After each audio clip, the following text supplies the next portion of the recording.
La araña de cristal proyectaba sombras danzantes sobre la mesa de caoba mientras acomodaba mi postura por 100ª vez esa noche. Tenía 23 años y aún me sentía como una niña en las cenas de mis padres. El peso de las expectativas me aplastaba los hombros más que el vestido de terciopelo antiguo que mamá había insistido en que usara. «Siéntate derecha, Sofía», ordenó mi padre sin apartar la vista de su conversación con el señor Harrison, su nuevo socio de negocios. «Te estás encorvando otra vez». Enderecé la espalda hasta que me dolió, sabiendo que nunca sería suficiente. Nunca lo era. El comedor zumbaba con las risas calculadas de la lista de invitados cuidadosamente seleccionada por mis padres, abogados, ejecutivos y sus esposas perfectamente pulidas. Reconocía la coreografía, la risa tintineante de mi madre en los momentos exactos, la voz retumbante de mi padre dominando toda conversación, y yo, el adorno silencioso, presente pero sin participar. «Le estaba contando a Harrison sobre tu situación», dijo por fin mi padre, reconociendo mi existencia con un movimiento despectivo de su copa de vino. 23 años y todavía vive en casa, sin empleo, a pesar del carísimo título que le compramos. Las palabras, que le compramos, dolieron más de lo que deberían. Me había graduado summa cum laude, pero en su narrativa, hasta mis logros le pertenecían.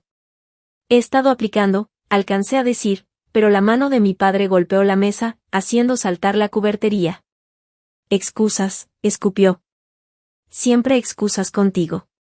La señora Harrison se removió incómoda en su asiento mientras su esposo mantenía la sonrisa de negocios, esa que nunca llegaba a los ojos.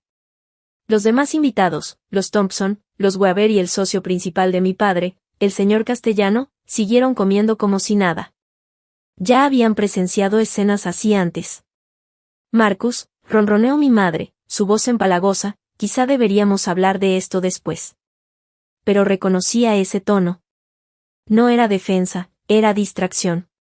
No quería que la escena afectara el trato de negocios, no porque le importara mi humillación. «No, Victoria», replicó mi padre, con esa calma peligrosa que me hacía un nudo en el estómago. «Es momento de que nuestra hija entienda cuál es su lugar. Se sienta a esta mesa, come la comida que yo pongo, vive bajo mi techo, y no aporta nada». «Nada». Abrí la boca para responder, para contarle de las 3 entrevistas que había tenido esa semana, del puesto inicial que me habían ofrecido y que él me prohibió aceptar porque estaba por debajo de la posición de nuestra familia. Pero antes de que pudiera hablar, su mano encontró la parte trasera de mi cabeza. El mundo entró en cámara lenta cuando sus dedos se enredaron en mi peinado. Vi los ojos de la señora Harrison abrirse de par en par. El tenedor del señor Thompson se quedó suspendido a medio camino hacia su boca. Y entonces mi padre empujó hacia abajo, fuerte y rápido. Mi cara se estrelló contra el plato con un chasquido húmedo. Puré de papa me llenó la nariz. La salsa se escurrió sobre el mantel blanco impecable. Ejotes se pegaron a mi mejilla. La humillación ardía más que la comida que ahora me cubría el rostro. El cuarto quedó en silencio, salvo por el tic-tac del reloj de pie en la esquina. Y entonces mi madre se rió. Empezó como una risita y creció en algo más pleno, más genuino que cualquier risa que le hubiera escuchado en años. «Ay, Marcus», dijo, secándose los ojos con la servilleta. «Al menos ahora sí vale la pena verla». Todo ese maquillaje no le hacía ningún favor. Padre soltó mi cabeza y levanté la cara lentamente, sintiendo como el puré y la salsa escurrían hacia mi regazo. A través del desastre, lo vi sonreír, satisfecho. «No tiene ningún valor», anunció a la mesa, alzando su copa de vino hacia mí. «Solo es un adorno en mi mesa. Ni siquiera puede cumplir bien con ser decorativa». Fue entonces cuando lo noté, el cambio en el ambiente. El señor Castellano, el socio principal de mi padre y quien había conocido a nuestra familia por 15 años, dejó la servilleta sobre la mesa con una precisión deliberada. Su rostro curtido, normalmente fijo en una expresión de tolerancia divertida, se había puesto pálido. «Marcus», dijo en voz baja, «creo que ya bebiste suficiente vino». «Tonterías, Joseph». «Estoy perfectamen». «No», interrumpió Castellano poniéndose de pie. «No lo estás». La señora Harrison ya recogía su bolso, con su esposo levantándose junto a ella. «Será mejor que nos vayamos», murmuró. «Siéntense», ordenó mi padre.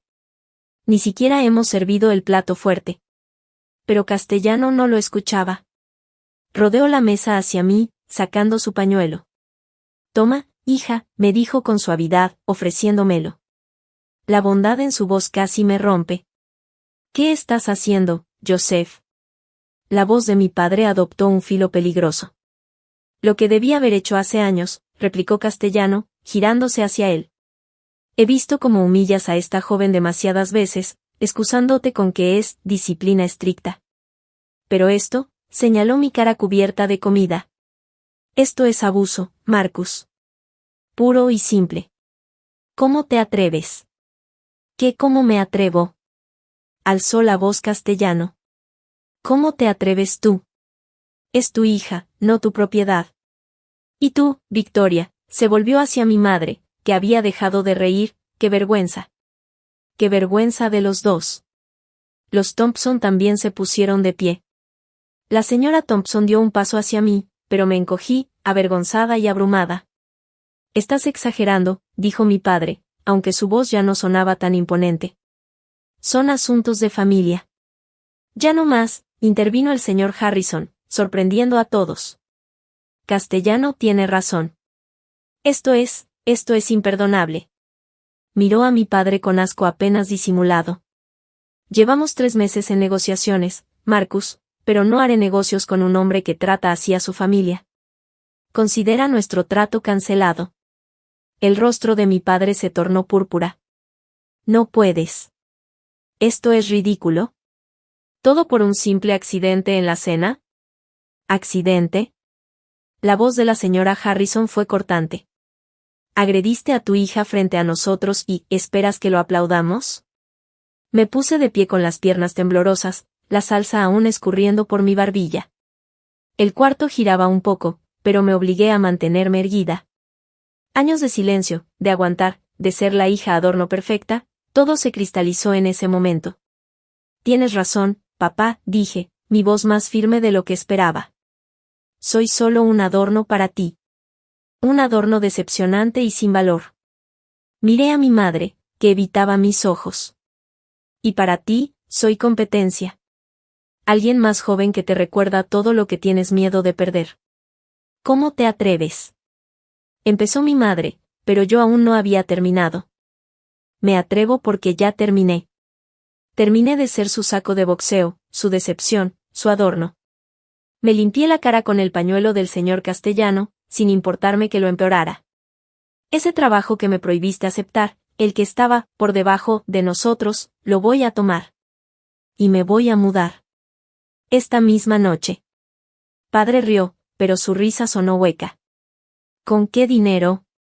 No eres nada sin mí. Ella tiene algo que tú nunca tendrás, intervino el señor Castellano, dignidad. Y si necesita ayuda para ponerse de pie, la tiene. Me miró. Tengo un departamento encima de mi oficina. Está vacío desde que mi hija se mudó a Portland.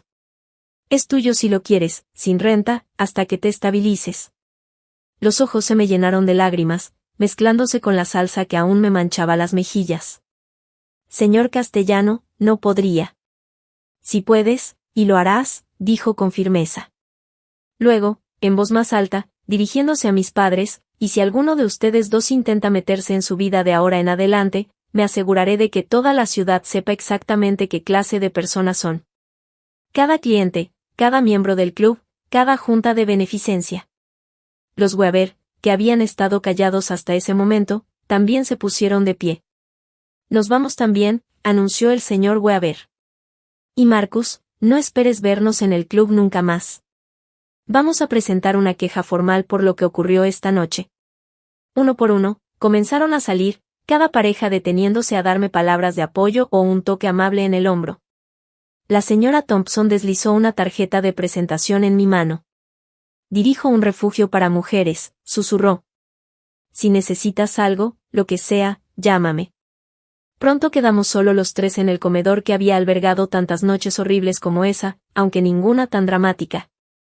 Padre permanecía rígido en la cabecera de la mesa, su reino desmoronándose. Madre estaba inmóvil, su máscara de anfitriona perfecta finalmente resquebrajada. Nos arruinaste, dijo padre en voz baja. Arruinaste todo. Casi solté una carcajada. Aún en ese momento, era mi culpa. Siempre era mi culpa. No, respondí, reuniendo fuerzas. Ustedes se arruinaron solos. Yo solo dejé que los demás lo vieran.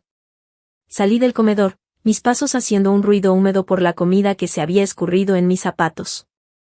Detrás de mí escuché la voz de mi madre, aguda y estrangulada. «Marcus, ¿qué has hecho?» ¿Qué he hecho?», rugió él.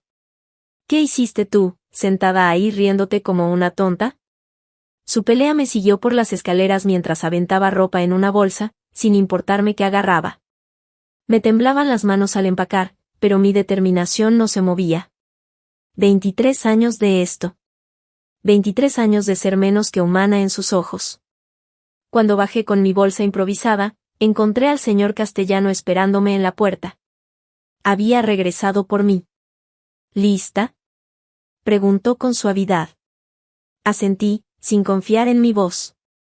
«Sofía», bramó mi padre desde el comedor. «Si sales ahora, ya no eres hija mía». Me detuve en la puerta, mirando por última vez la casa que nunca fue un hogar. «Nunca lo fui», dije en voz baja, pero lo bastante clara para que me escuchara. El señor Castellano abrió la puerta para mí y salí al aire fresco de la noche. El viento golpeó mi cara cubierta de comida como una bendición, como la libertad misma. Detrás de nosotros escuché cosas rompiéndose, el temperamento de mi padre, descargado al fin en objetos en lugar de en mí. «Gracias», susurré al señor Castellano mientras me conducía a su coche. «No me des las gracias», dijo con tristeza. «Debí haber hablado hace años. Todos debimos». Me abrió la puerta, luego se detuvo. «Pero tú encontraste tu voz esta noche». Eso requirió un valor increíble. Mientras nos alejábamos, vi mi reflejo en el espejo lateral. Mi cara era un desastre, cubierta de comida, el maquillaje corrido, el peinado destruido. Pero mis ojos estaban claros por primera vez en años. Claros y decididos. Mi celular vibraba con mensajes.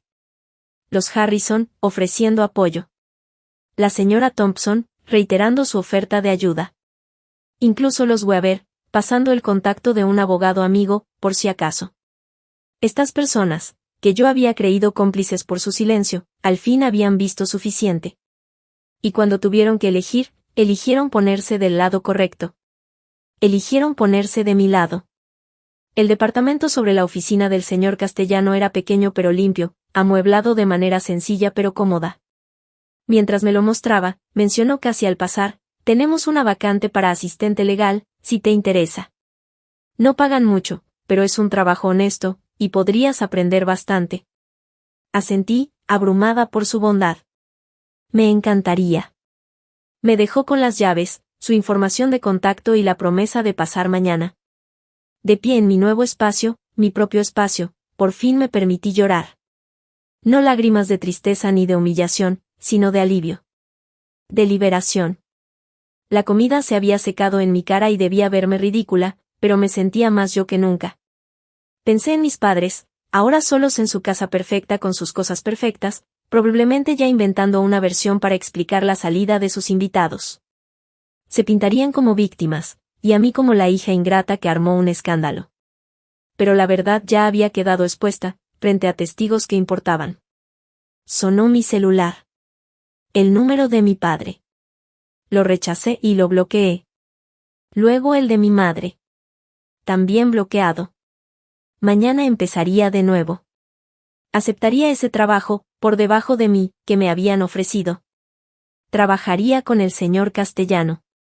Construiría una vida donde mi valor no dependiera de que también podía quedarme sentada y verme bonita mientras me degradaban. Esta noche había sido la peor de mi vida. También la mejor. Porque esta noche, cubierta de puré y salsa, humillada frente a una sala llena de gente, finalmente había encontrado mi valor. Y no tenía nada que ver con ser un adorno en la mesa de alguien. Tenía todo que ver con ponerme de pie y alejarme de ella.